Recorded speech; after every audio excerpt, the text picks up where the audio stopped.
Chapitre 23. Un curriculum vitae trompeur.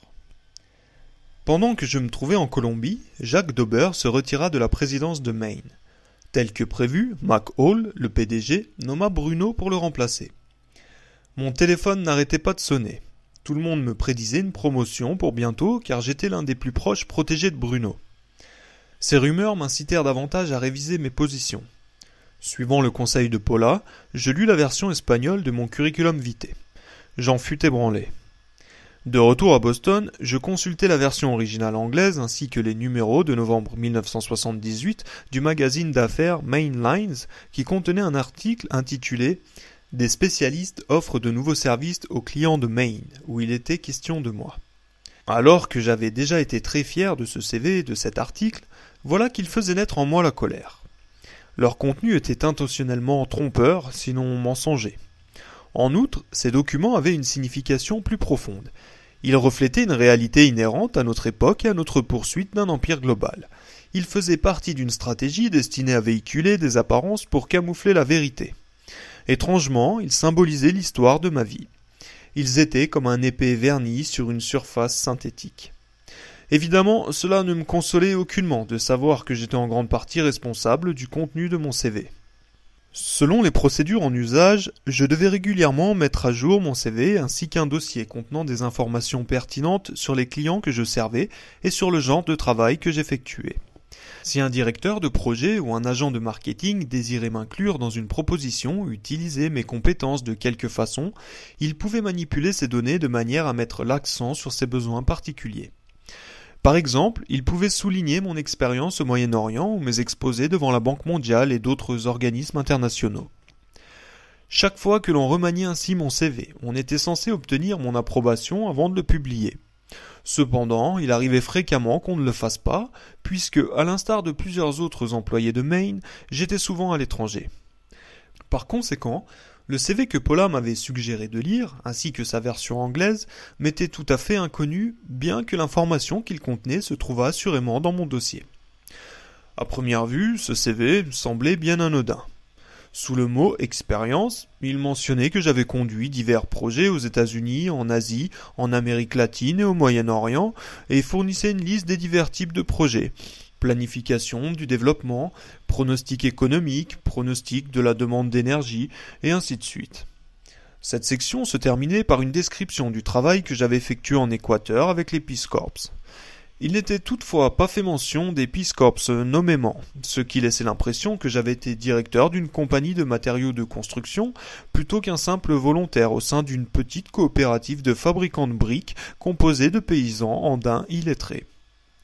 Suivait une longue liste de clients. Banque internationale pour la reconstruction et le développement, nom officiel de la Banque mondiale, Banque asiatique de développement, gouvernement du Koweït, ministère iranien de l'énergie, compagnie pétrolière américano-arabe d'Arabie Saoudite, Instituto de Recursos Hidrológicos e Electrificación, Perusahaan Umum Listrik Negara, et plusieurs autres.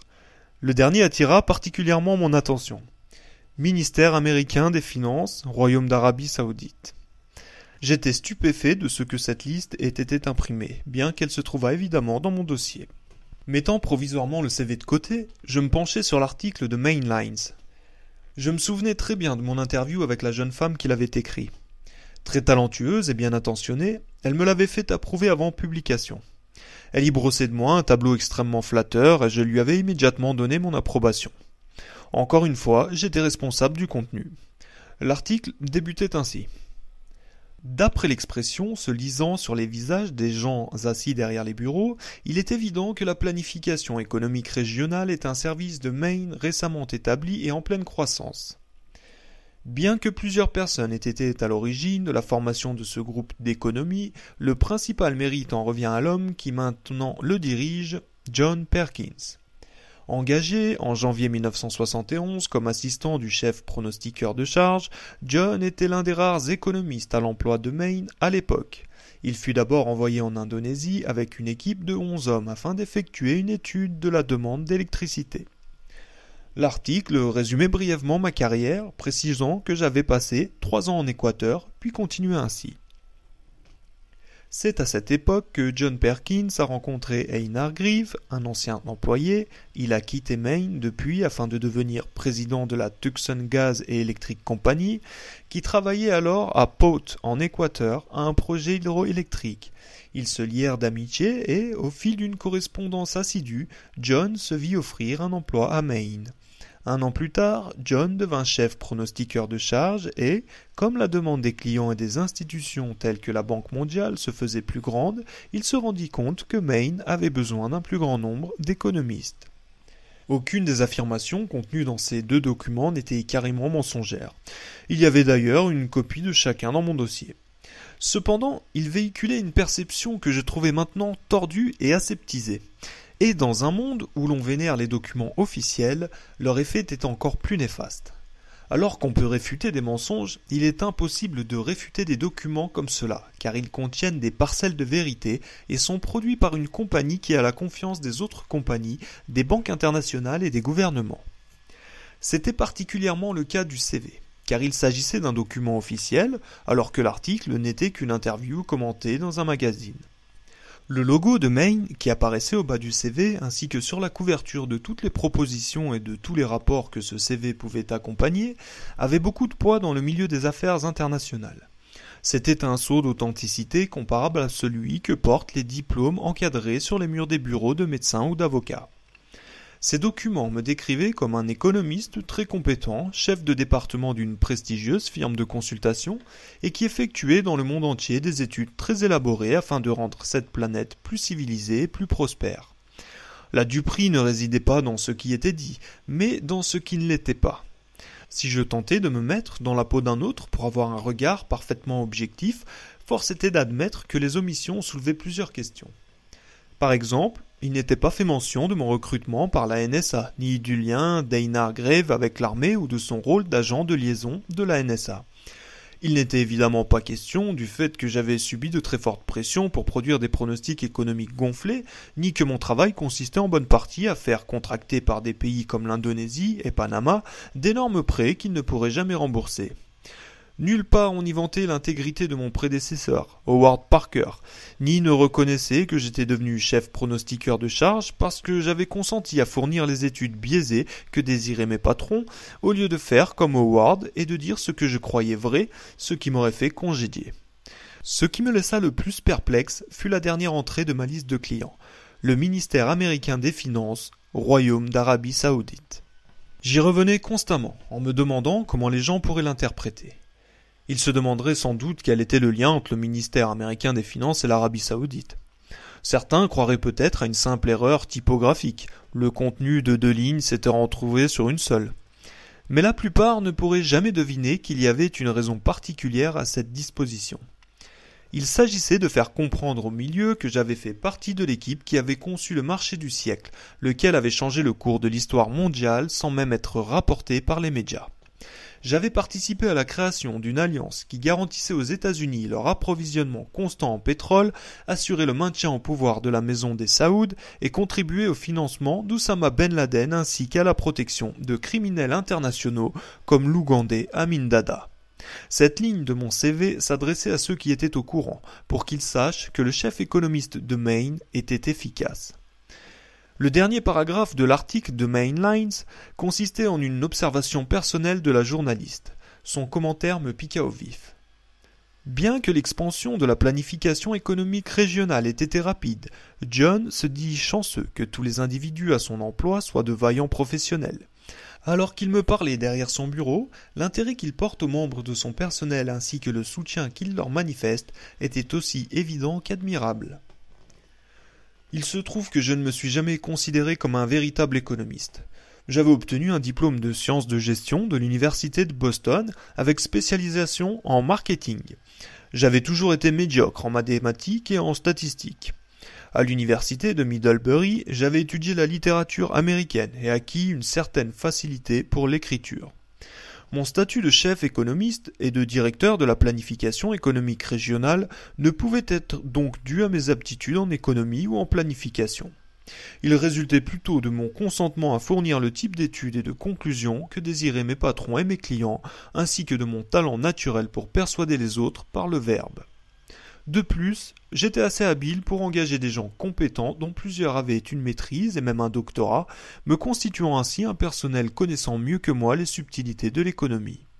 Il n'était donc pas étonnant que la journaliste conclût que mon intérêt et mon soutien pour mon personnel étaient aussi évidents qu'admirables.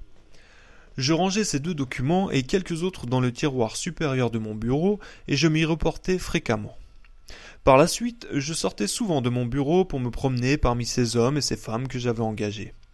Je me sentais coupable de les avoir dupés et du rôle que nous jouions tous dans l'élargissement du fossé entre pays riches et pays pauvres. Je songeais à tous les gens qui mouraient de faim quotidiennement, tandis que mon personnel et moi-même dormions dans des hôtels de première classe, mangions dans les plus chics restaurants et garnissions davantage notre portefeuille. Des employés que j'avais entraînés étaient maintenant devenus des assassins financiers. C'est moi qui les avais initiés. Je les avais recrutés et formés.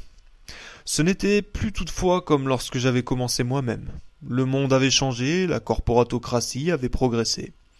Nous étions meilleurs, ou plutôt plus pernicieux. Les gens qui travaillaient pour moi étaient d'une autre espèce que la mienne. Ils n'avaient connu ni détecteur de mensonges ni Claudine.